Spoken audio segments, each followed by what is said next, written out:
তারা যদি সন্ধির প্রতি আগ্রহ দেখায় তাহলে তুমিও সন্ধির দিকে ঝুঁকে যাবে এবং সর্বদা আল্লাহর উপরই ভরসা করবে। অবশ্যই আল্লাহ তাআলা সবকিছু শোনেন, সবকিছু দেখেন। আর যদি কখনো তারা সন্ধির আড়ালে তোমাকে ধোঁকা দিতে চায় তাহলে তোমার দুশ্চিন্তাগ্রস্ত হওয়ার কোনো কারণ নেই, কেননা তোমার রক্ষার জন্য তো আল্লাহ তাআলাই যথেষ্ট। তিনি তাঁর সরাসরি সাহায্য ও একদল মোমেন দ্বারা তোমাকে শক্তি জুগিয়েছেন।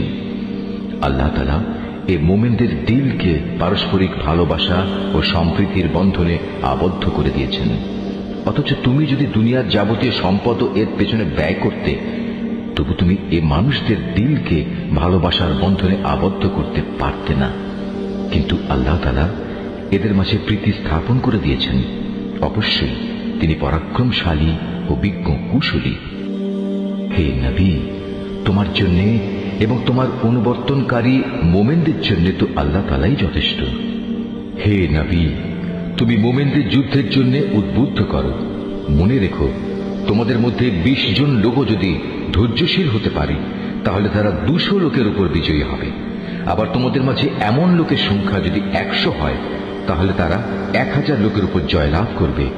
এর কারণ হচ্ছে তারা এমন জাতি যারা আল্লাহর শক্তি সম্পর্কে কিছুই বুঝে না। এই নিশ্চয়তা দ্বারা এখন আল্লাহ তাআলা তোমাদের উপর থেকে উদ্বেগ ও দুশ্চিন্তার বোঝা হালকা করে দিয়েছেন। যেহেতু তিনি একথা জানেন তোমাদের মধ্যে কিছু দুর্বলতা রয়েছে, অতঃপর তোমাদের মধ্যে যদি 100 ধৈর্যশীল মানুষ থাকে তাহলে তারা 200-র উপর বিজয়ী হবে।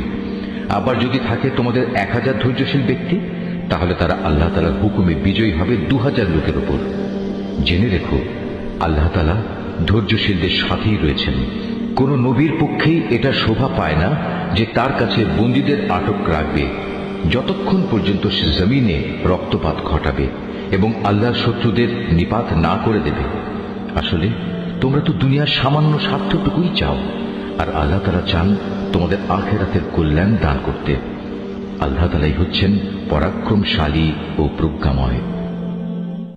যদি এ ব্যাপারে আল্লাহ তাআলার কাছ থেকে পূর্বের কোনো ফরমান লেখা না থাকতো তাহলে বন্দীদের কাছ থেকে মুক্তিপণ হিসেবে তোমরা যা কিছু নিয়েছ তার জন্য একটা বড় ধরনের আযাব তোমাদের উপর পতিত হতো। অতএব যা কিছু তোমরা গনিমত হিসেবে লাভ করেছ নিঃসংকোচে তোমরা তা খাও, কেননা তা সম্পূর্ণ হালাল ও পবিত্র।